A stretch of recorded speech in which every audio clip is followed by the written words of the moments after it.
Hello friends, welcome back to the my new video guys and my YouTube channel friends. Today friends we are going to talk about guys how can we enable dark theme in our Samsung phone. Friends, you want to enable your dark theme setting in your Samsung phone friends, you can enable it. And friends, now let's see how to enable dark theme setting in our Samsung phone. In this video I will show you guys.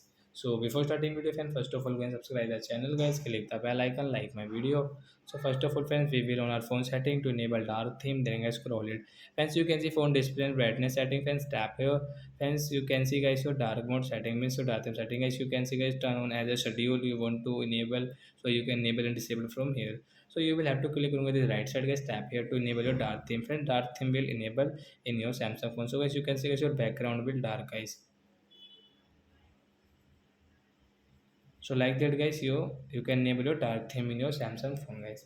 So that's it guys, thanks for watching the video guys. We will meet in the next video. Bye friend. Before going, please go and like the video, subscribe the channel guys.